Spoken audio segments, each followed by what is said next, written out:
Hello, and welcome back if you just watched my previous videos.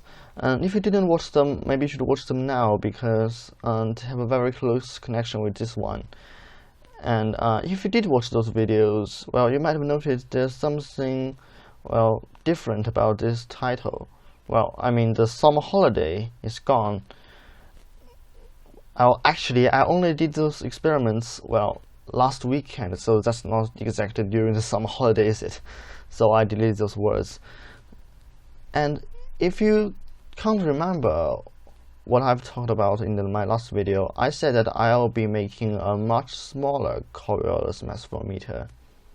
So now let's get started. In my last video, I mentioned that I was using this flowmeter to measure the standard flow rate. And yet, as you can see, the price is quite cheap, so maybe it is not that accurate or precise. So I just dumped it this time. So this time I chose to use a much better flowmeter, and it's an electric magnetic flowmeter, and it has a diameter of 2.5 millimeters, or maybe you can say that as 0.1 inch.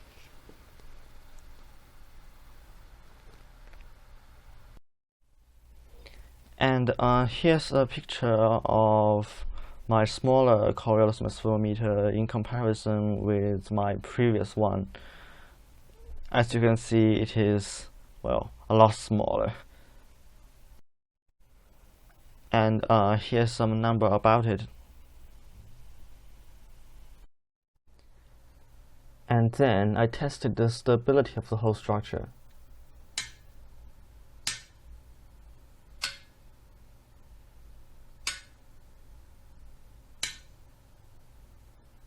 Which is quite good. And as we can see here, the resonance frequency for the empty pipe is 115.9 Hz. And when the pipe is filled with water, the resonance frequency is 106.8 Hz. And here's a graph of the signals after they are uploaded into a MATLAB program.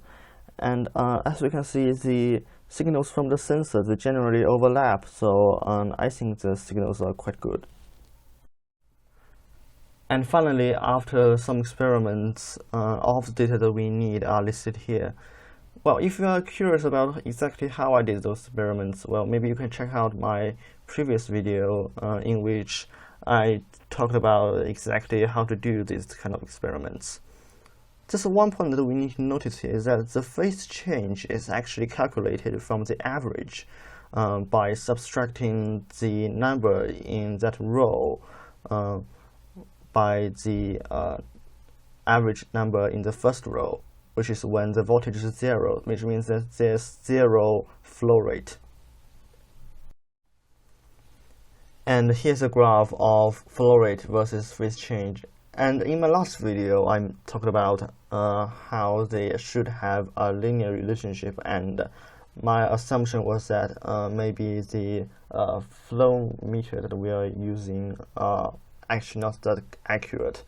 So, but now that we have a much better flow meter, and yet the relationship are still not linear, so I think maybe there's, well, some other factors. So this time I plotted another graph, and instead of only using the average, this time I did not use the average, but all of those data that we have got from the experiments. And from this we can deduce that, well, as we can see, the 3 points on the left, they take up about a third of 0.1 degree of phase change. Well, maybe we can deduce that the smallest division for the phase change is about 0.03 or something like that. Also, I made an assumption that perhaps was the cause of this problem.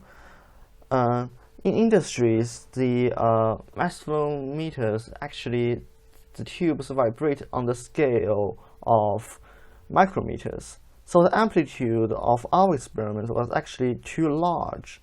Well, I mean, that's just an assumption that wasn't proved yet. Well, maybe I'll prove that in the future.